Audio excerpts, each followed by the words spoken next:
Langkah kaki Ayu terasa berat ketika ia menyusuri trotoar yang padat debu.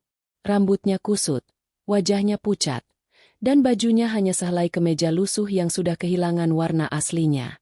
Ia menarik napas panjang, berusaha menelan rasa malu yang terus menghantui setiap kali mata orang asing menatapnya dengan tatapan iba bercampur jijik. Ayu hanyalah seorang wanita muda yang sejak kecil sudah direnggut kebahagiaannya. Ia yatim piatu sejak usia belasan. Tumbuh dalam rumah yang lebih sering kosong daripada hangat. Pernah ada satu sosok yang menyalakan harapan, kekasih yang ia cintai sepenuh hati, tetapi lelaki itu memilih pergi, meninggalkan Ayu saat hidupnya jatuh dalam jurang terdalam. Kini, yang tersisa hanyalah tumpukan utang yang terus menjerat, membuatnya bagai burung dengan sayap patah. Hari itu, ia memutuskan mendatangi sebuah bank besar di pusat kota. Ada sisa uang terakhir di rekeningnya, hanya beberapa ratus ribu, tetapi cukup untuk sekadar membeli beras dan bertahan beberapa hari ke depan. Sesampainya di depan pintu kaca bank yang megah, ia sempat ragu. Tubuhnya yang dekil dan pakaian seadanya membuatnya merasa seperti makhluk asing di dunia serba mengkilap itu. Namun, rasa lapar mengalahkan gengsi. Dengan langkah kecil, ia masuk. Seorang satpam yang berdiri di pintu langsung memandanginya dari atas kepala hingga ujung kaki. "Mau apa, Mbak?" tanyanya ketus, seolah kehadiran Ayu merusak pemandangan. "Ah, saya mau ambil uang, Pak," jawab Ayu lirih. Satpam itu mendengus, tapi tetap mengizinkannya masuk. Begitu tiba di antrean teller, Ayu sadar tatapan-tatapan lain mulai menusuk. Beberapa nasabah kaya, dengan pakaian rapi dan parfum mewah, mengerling padanya sambil menutup mulut menahan tawa. Ketika gilirannya tiba, teller muda yang wajahnya penuh riasan langsung cemberut. "Nomor rekeningnya?" tanyanya tanpa senyum. Ayu menyerahkan buku tabungan lusuh. Teller itu menahan buku dengan dua jari seakan takut kotor, lalu membuka layar komputer. "Sisa saldo Anda hanya Rp247.000, ucapnya dengan suara keras. Sontak beberapa nasabah di belakang Ayu menoleh, dan terdengar bisik-bisik disertai tawa kecil. Wajah Ayu memerah. Ia ingin lenyap saat itu juga. Namun, sebelum transaksi selesai, seorang pria paruh-baya dengan jas mahal berjalan menghampiri. Ia adalah Pak Indra, manajer bank yang dikenal angkuh. "Ada apa ini?" "Ribut sekali," ujarnya lantang. Teller buru-buru menjelaskan, lalu menunjuk Ayu. Mata Pak Indra menatapnya tajam, penuh jijik. "Kamu bikin nasabah lain tidak nyaman," katanya dingin.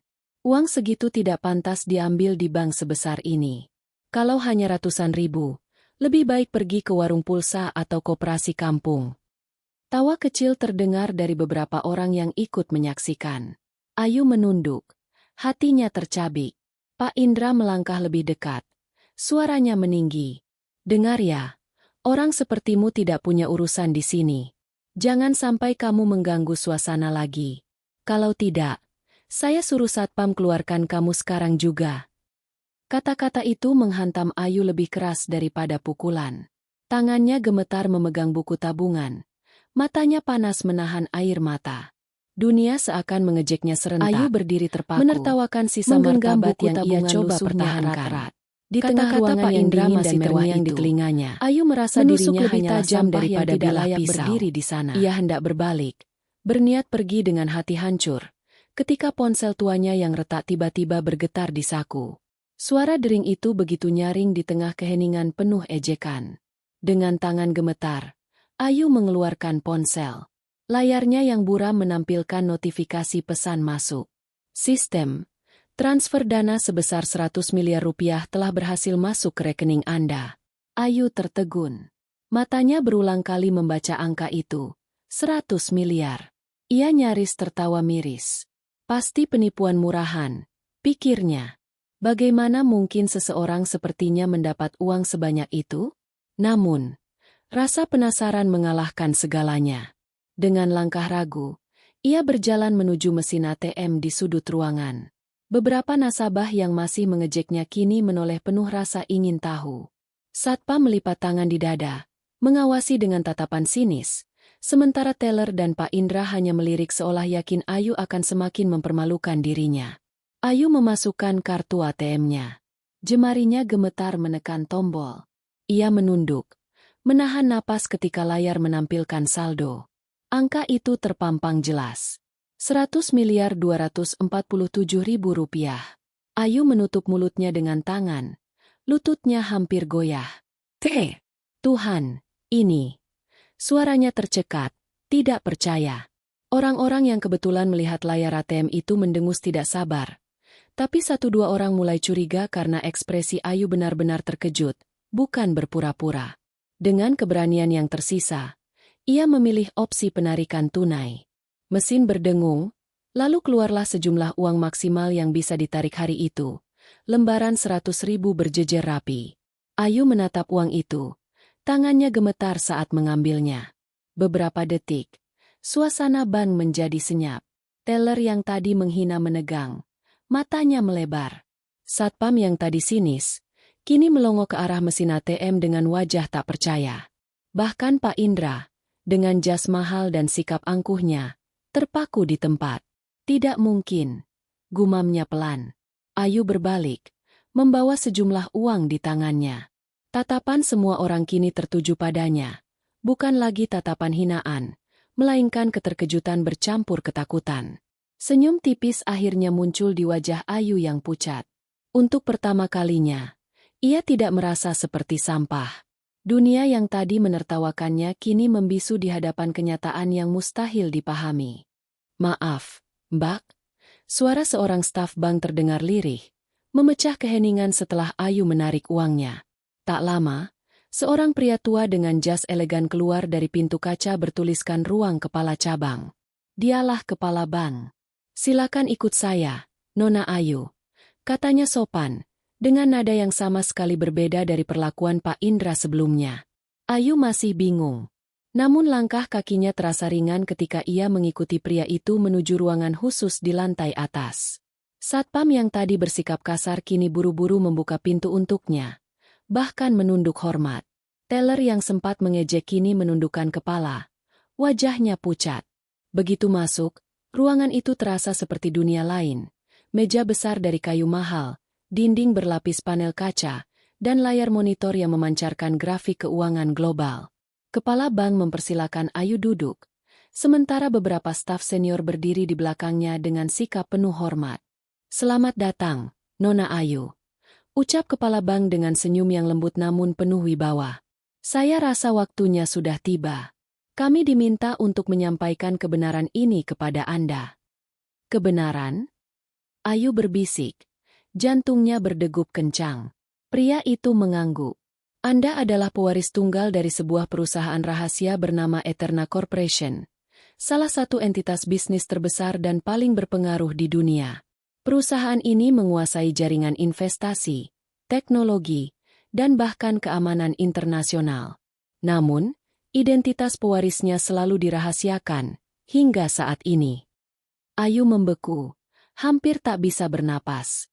"Tapi, saya hanya seorang yatim piatu. Kakek saya meninggal miskin, tanpa meninggalkan apa-apa." Kepala bank tersenyum tipis. "Itulah yang selama ini Anda percayai. Faktanya, kakek Anda, Tuan Wiratama, adalah pendiri Eterna Corporation. Ia memilih untuk menyembunyikan garis keturunannya agar pewarisnya tidak terlena oleh harta. Ia ingin sang pewaris mengerti penderitaan, kehilangan, dan kehinaan, agar ketika waktunya tiba, ia bisa memimpin dengan hati yang rendah." Air mata Ayu jatuh tanpa terasa. Semua penderitaan, rasa lapar, penghinaan, kesepian, semua ternyata bukan kebetulan. Itu adalah ujian. "Pesan terakhir kakek Anda," lanjut kepala bank, "adalah memastikan bahwa Anda benar-benar merasakan sisi paling gelap kehidupan, agar tidak menjadi penguasa yang congkak. Dan hari ini, sistem warisan itu diaktifkan. Mulai saat ini, Anda bukan lagi sekadar nasabah kecil, melainkan pemilik sah kekayaan dan kendali penuh atas Eterna Corporation." Ayu menutup wajahnya dengan tangan, tubuhnya bergetar. Bukan karena takut, melainkan karena beban besar yang tiba-tiba jatuh ke pundaknya. Saat ia keluar dari ruangan itu, suasana bank sudah berubah total.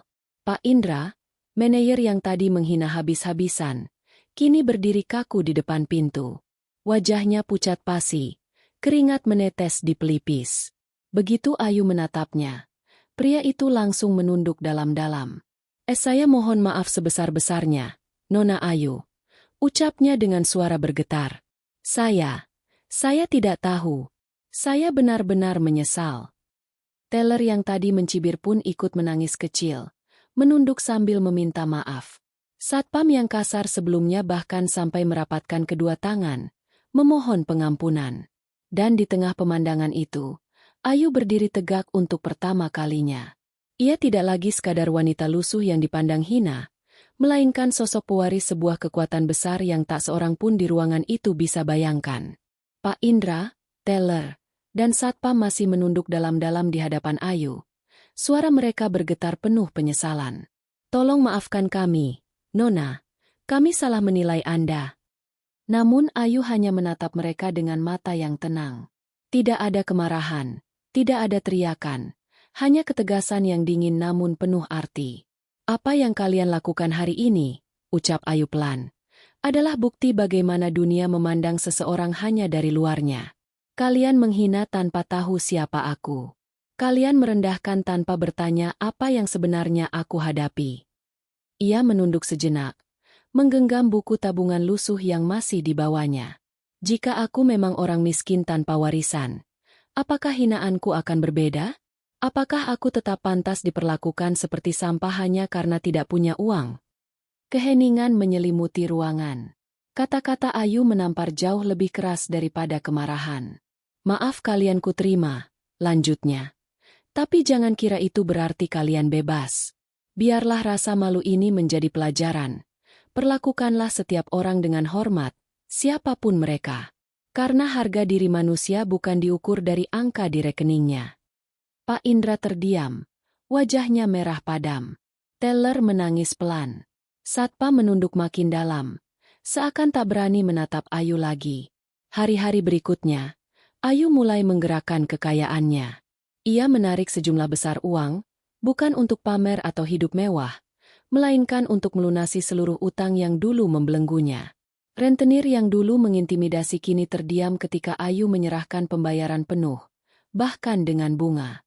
Namun Ayu tidak berhenti di situ. Ia mendatangi orang-orang miskin yang dulu pernah menolongnya ketika ia kelaparan, memberi mereka makanan, pakaian baru, bahkan membiayai sekolah anak-anak mereka. Senyum tulus di wajah mereka jauh lebih berharga baginya daripada kemewahan apapun. Ayu yang dulu dianggap hina kini berdiri sebagai penolong. Ia berjalan di pasar, menyalami para pedagang kecil, memberikan modal tanpa syarat. Ia membangun dapur umum di ganggang sempit tempat ia dulu sering tidur kelaparan. Namun berita tentang gembel yang tiba-tiba jadi miliarder cepat menyebar. Media menulisnya dengan judul sensasional. Foto-fotonya diambil diam-diam dan dipasang di halaman depan. Sebagian orang tidak percaya. Pasti penipuan. Tidak mungkin dia tiba-tiba punya uang sebanyak itu. Sebagian lain curiga. Jangan-jangan dia dapat uang haram. Siapa tahu hasil korupsi atau pencucian uang. Dan ada pula yang iri, mulai mencari-cari kelemahannya, menggali masa lalunya yang penuh luka untuk dijadikan bahan gosip. Meski begitu, Ayu tetap berjalan tegak. Ia tahu dunia tidak akan pernah sepenuhnya menerima perubahan yang terlalu besar, terlalu tiba-tiba. Namun ia juga tahu, selama langkahnya tulus untuk membantu sesama, maka kebenaran akan membela dirinya sendiri. Hari itu, Ayu sedang duduk di sebuah kafe sederhana yang dulu sering ia singgahi untuk sekadar mengisi perut dengan segelas air putih. Kini, kafe itu ramai karena kehadirannya.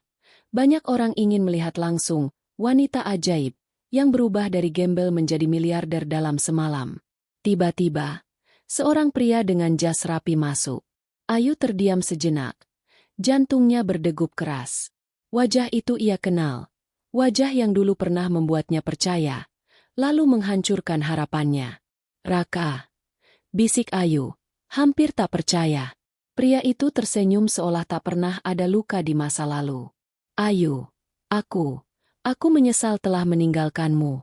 Saat itu aku bodoh, terlalu memikirkan materi. Aku janji, kali ini aku akan selalu ada di sisimu. Ayu menatapnya tajam. Air mata hampir jatuh. Ingatannya kembali pada malam ketika Raka pergi begitu saja, meninggalkan Ayu yang kelaparan dan putus asa. Kini, ia kembali hanya karena uang? Bukan hanya Raka.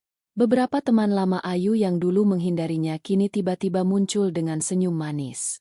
Mereka mengirim pesan, mengajak bertemu, menawarkan persahabatan lama yang hangat. Ayu, kita kan dulu sahabat, kata salah seorang dari mereka dengan penuh pura-pura. Masa sekarang sudah kayak lupa teman? Ayu tahu mata mereka tidak memancarkan ketulusan, hanya haus akan bagian dari kekayaan yang ia miliki. Mereka menempel seperti lalat pada madu, berharap bisa menghisap manisnya tanpa peduli bagaimana Ayu dulu berjuang sendirian. Namun, ancaman terbesar justru datang dari orang yang pernah mempermalukannya di bank, Pak Indra. Sejak kejadian itu, ia tidak bisa tidur nyenyak. Malu karena harus menunduk di hadapan Ayu, ia menyimpan dendam. Tidak bisa. Aku, seorang manajer bank terhormat, dipermalukan oleh seorang wanita gembel yang tiba-tiba kaya raya? Dunia harus tahu siapa dia sebenarnya.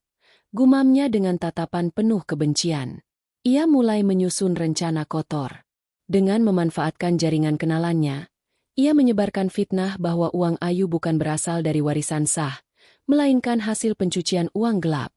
Orang-orang tidak akan percaya dia pewaris. Mereka akan lebih mudah percaya bahwa dia penipu besar, katanya sambil menyeringai. Kabar itu pun mulai beredar. Artikel-artikel anonim di internet, bisik-bisik di pasar, bahkan gosip di media sosial. Ayu mendengar semuanya. Ia tahu badai baru sedang menunggunya. Bukan lagi kelaparan dan penghinaan, melainkan pengkhianatan, fitnah, dan perebutan kekuasaan. Namun, kali ini Ayu bukan lagi wanita lemah yang hanya bisa menunduk. Ia adalah pewaris Eterna Corporation. Dan ia bersumpah, siapapun yang mencoba merampas atau menghancurkannya, akan ia hadapi dengan kepala tegak. Hari-hari Ayu berubah drastis. Setelah pengumuman resmi mengenai statusnya sebagai pewaris Eterna Corporation, tim profesional yang loyal pada keluarganya datang silih berganti. Mereka bukan sekadar penasihat keuangan, melainkan pakar investasi, hukum, hingga manajemen global. Di sebuah ruang pertemuan megah, Ayu duduk mendengarkan presentasi seorang konsultan berambut perak. Nona Ayu, aset Anda tidak hanya berupa uang tunai. Anda memiliki saham di perusahaan teknologi internasional, jaringan tambang, bahkan startup medis di Eropa. Semua ini harus dikelola dengan bijak agar berkembang. Awalnya Ayu merasa kewalahan. Semua istilah asing itu berputar di kepalanya seperti badai. Namun, ia tidak menyerah. Malam-malamnya ia habiskan dengan membaca laporan, mengikuti kelas singkat, dan berdiskusi. Perlahan, kecerdasan alaminya tumbuh, mengubahnya dari seorang wanita yang dulu dihina di bank menjadi calon pengusaha tangguh. Meski kini dikelilingi kemewahan, Ayu tidak melupakan dirinya yang dulu. Ia membeli sebuah rumah baru yang sederhana namun hangat, bukan istana megah. Ia mulai mengenakan pakaian rapi, merawat diri, dan memulihkan kepercayaan diri yang lama hilang. Namun, di balik perubahan penampilannya, Ayu tetap sama. Ia menyapa tetangga dengan ramah, mengunjungi pasar lama untuk belanja sendiri, bahkan masih membantu ibu-ibu penjual sayur dengan memberi lebih dari harga yang diminta. Uang bukan alasan untuk merendahkan orang lain. Gumamnya sambil tersenyum setiap kali ada yang terkejut melihat kerendahan hatinya. Lalu datanglah momen yang membuat dunia perbankan tercengang. Di sebuah rapat Dewan Direksi Eterna, Ayu berdiri dengan penuh percaya diri. Saya sudah memutuskan. Perusahaan kita akan membeli saham mayoritas dari bank tempat saya dulu dihina. Mulai hari ini, bank itu akan berada di bawah kendali kita. Para direksi saling pandang, kagum atas keberaniannya. Dalam waktu singkat, transaksi besar itu terlaksana. Kabar itu sampai ke telinga Pak Indra. Saat membaca laporan internal, wajahnya pucat pasi. Tangannya bergetar, keringat dingin mengalir. Tidak, Ini tidak mungkin, bisiknya. Hari berikutnya, Ayu muncul di lobi bank itu, kini bukan sebagai nasabah miskin, melainkan sebagai pemilik baru. Semua pegawai berdiri kaku menyambutnya, termasuk Pak Indra. Tatapan mata mereka penuh rasa takut dan hormat. Dengan langkah anggun, Ayu melewati barisan staf. Senyumnya tipis. Suaranya tenang namun menusuk. Dulu, aku diusir dari sini karena dianggap tidak pantas berada di antara kalian, katanya. Sekarang, aku kembali. Bukan untuk membalas dendam, tapi untuk memastikan tidak ada lagi orang yang diperlakukan seperti aku dulu. Pak Indra hampir roboh di tempatnya. Ia sadar, permainannya sudah berakhir. Beberapa hari setelah menjadi pemilik bank, Ayu menerima tamu yang tak pernah ia duga. Raka, mantan kekasihnya. Pria itu datang dengan pakaian mewah, membawa bunga, dan senyum manis seolah tak pernah ada luka di masa lalu. Ayu, katanya lembut. Aku tahu aku salah meninggalkanmu dulu. Tapi lihatlah sekarang. Kita bisa memulai lagi. Kita bisa bersama, membangun masa depan dengan kekayaanmu. Aku janji tidak akan mengecewakanmu lagi. Ayu menatapnya dalam diam. Bayangan masa lalu muncul. Malam ketika ia menangis sendirian setelah ditinggalkan. Rasa lapar yang menghantui. Rasa hina yang ia telan sendirian. Ia menarik napas panjang. Lalu berkata tenang, tanpa amarah. Raka, dulu kamu pergi karena aku miskin.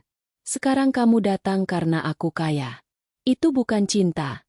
Itu hanya keserakahan. Raka terdiam. Wajahnya memucat. Kamu mengira aku masih wanita lemah yang bisa kamu permainkan. Lanjut Ayu. Tapi lihatlah aku sekarang. Aku tidak butuh seseorang yang hanya mencintaiku saat aku berada di puncak. Pergilah. Jangan pernah muncul lagi dalam hidupku. Raka mencoba memohon. Tapi Ayu hanya memberi isyarat pada stafnya. Dua pengawal mendekat dan dengan sopan namun tegas mengusir Raka keluar. Tak hanya Raka, teman-teman lama Ayu pun mulai mendekat, berpura-pura setia. Mereka mengirim pesan manis, datang membawa senyum, dan mencoba mengambil hati Ayu dengan alasan persahabatan lama. Ayu tidak langsung menolak. Sebaliknya, ia memberi mereka sebuah tes. Ia mengajak mereka ikut serta dalam kegiatan sosial. Membersihkan pemukiman kumuh, membantu anak-anak yatim, bahkan turun langsung ke dapur umum untuk melayani orang miskin. Namun satu persatu mereka menyerah. Ada yang mengeluh kotor, ada yang menghindar, ada pula yang terang-terangan menolak dengan alasan sibuk. Hanya sedikit yang bertahan, dan Ayu tahu, merekalah yang benar-benar tulus. Persahabatan bukan tentang duduk di meja mewah bersama, ucap Ayu kepada mereka. Tapi tentang siapa yang tetap bersamamu di saat terburuk. Dan sayangnya, banyak dari kalian gagal membuktikannya.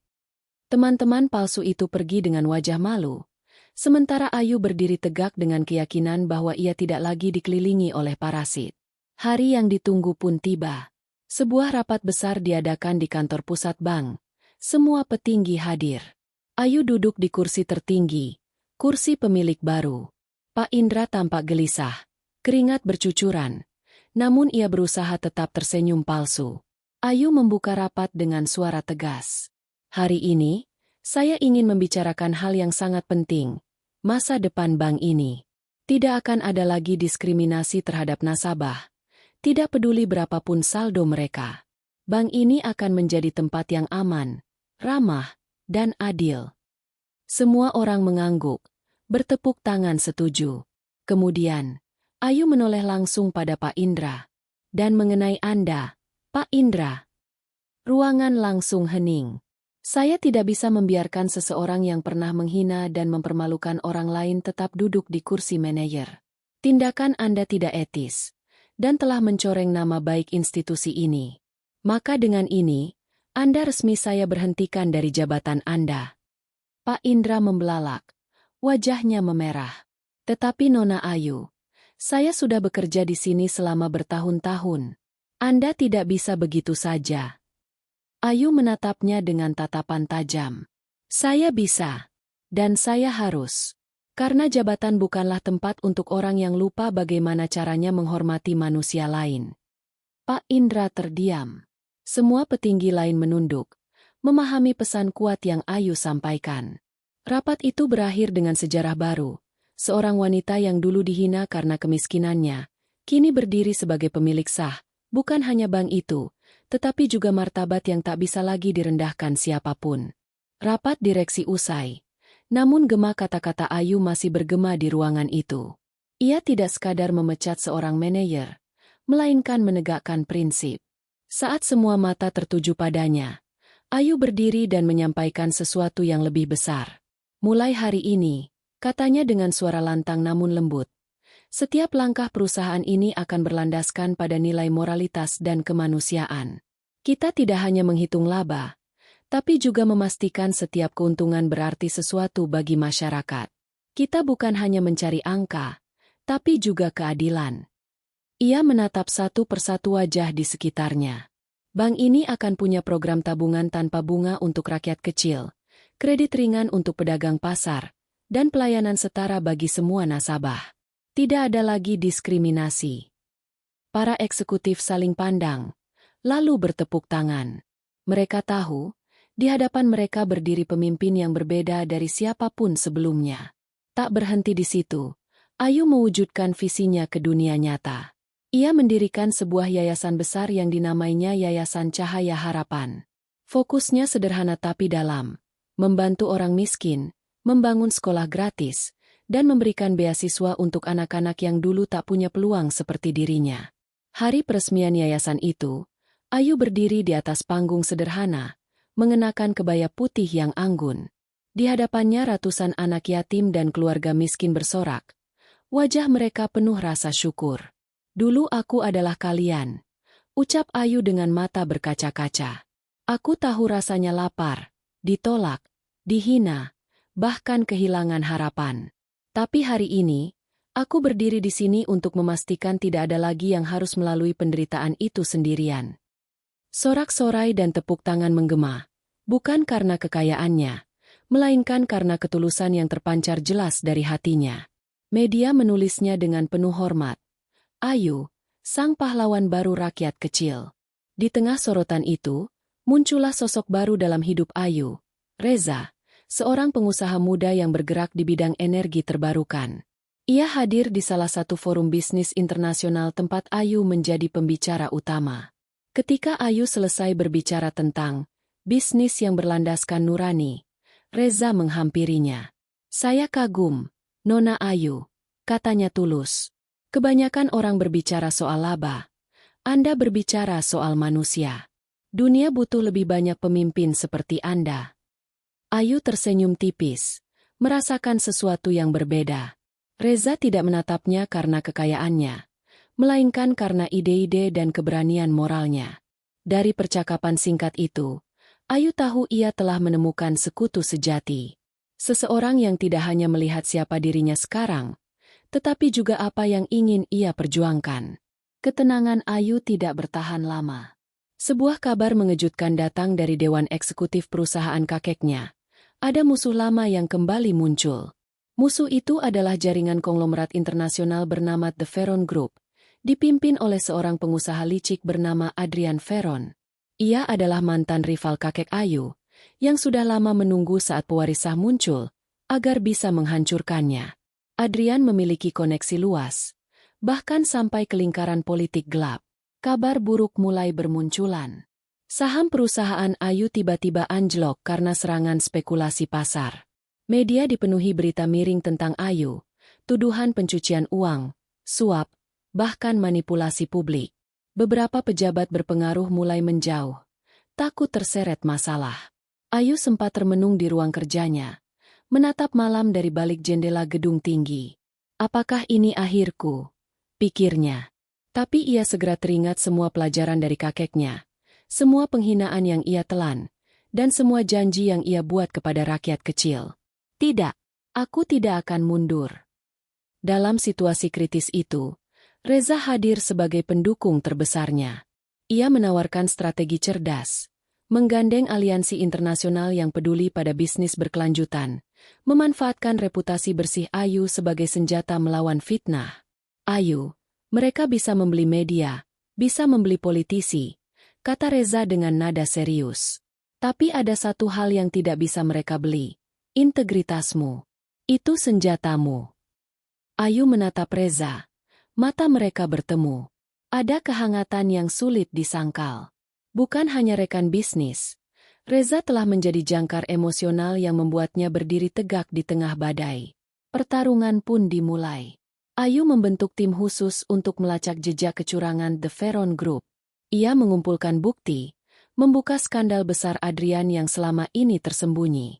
Dengan kecerdikan dan keberanian, Ayu memutar balik keadaan, mengubah dirinya dari korban menjadi lawan yang tangguh. Di balik layar, hubungan Ayu dan Reza semakin erat. Malam-malam panjang mereka habiskan berdiskusi, menyusun rencana, dan terkadang berbicara tentang hal-hal pribadi. Suatu malam, setelah rapat panjang, Reza menatap Ayu dengan serius. Aku ingin kau tahu, apapun yang terjadi, aku ada di sisimu. Aku tidak peduli berapa banyak uang atau kekuasaan yang kau punya. Yang kulihat adalah hatimu. Ayu. Ayu terdiam, lalu tersenyum hangat. Untuk pertama kalinya sejak semua badai ini dimulai, ia merasa benar-benar tidak sendirian. Kini, Ayu tidak hanya berjuang melawan musuh-musuh bisnisnya, tapi juga menemukan cinta yang tulus. Perang melawan The Veron Group baru saja dimulai, namun Ayu tahu, dengan semua pelajaran, kekuatan, dan dukungan Reza, ia siap menghadapi apapun. Hari itu, ruang rapat perusahaan dipenuhi oleh wajah-wajah tegang. The Veron Group sudah melancarkan serangan terakhir, manipulasi saham, ancaman hukum, bahkan upaya sabotase teknologi. Namun Ayu tidak gentar. Ia berdiri dengan penuh percaya diri, ditemani Reza di sisinya. Integritas adalah aset terbesar yang kumiliki, ujar Ayu lantang di depan dewan. Dan itu tidak bisa dibeli atau dicuri. Di luar dugaan musuhnya, Ayu melancarkan pukulan balik. Dengan bukti yang telah dikumpulkan timnya, ia mengungkap ke publik praktik kotor Adrian Veron, korupsi, penyuapan, hingga eksploitasi buruh. Skandal itu meledak di media internasional. Pasar berbalik arah. Saham perusahaan Ayu melonjak, sementara imperium Veron runtuh. Adrian ditangkap oleh otoritas global. Wajahnya yang dulu angkuh kini tertunduk malu. Di tengah sorak-sorai kemenangan itu, Ayu tetap tenang. Ia tahu ini bukan soal balas dendam, melainkan soal membuktikan bahwa bisnis bisa dimenangkan dengan moralitas, bukan hanya kekuasaan. Malamnya, Ayu dan Reza berdiri di balkon rumah barunya, menatap kota yang berkilauan. Angin malam menyapu rambut Ayu, sementara Reza menggenggam tangannya dengan hangat. Kau berhasil, kata Reza lembut. Bukan hanya mengalahkan musuhmu, tapi juga membuktikan pada dunia siapa dirimu sebenarnya. Ayu tersenyum, matanya berbinar. Aku tidak melakukannya sendirian. Kau ada di sini, Reza, dan semua orang kecil yang dulu menolongku. Mereka adalah alasanku berdiri. Reza menatapnya dengan dalam. Aku berjanji, Ayu, kita akan gunakan semua ini untuk kebaikan. Untuk mereka yang membutuhkan. Ayu mengangguk. Air mata kebahagiaan mengalir. Ia akhirnya menemukan bukan hanya kemenangan, tetapi juga cinta sejati yang tulus. Sesuatu yang tidak pernah ia bayangkan ketika dulu hanya seorang gadis lusuh di depan bank. Pesan moral. Kisah Ayu berakhir dengan pelajaran abadi, bahwa di balik penderitaan dan penghinaan, selalu ada kesempatan untuk bangkit. Kekayaan dan kekuasaan hanyalah alat, tetapi kerendahan hati dan kebaikan hati adalah kunci menuju kesuksesan sejati. Bahkan ketika hidup menempatkannya di titik terendah, Ayu membuktikan bahwa jiwa yang tulus akan selalu menemukan jalan menuju cahaya. Bintang bersinar tamat bintang bersinar.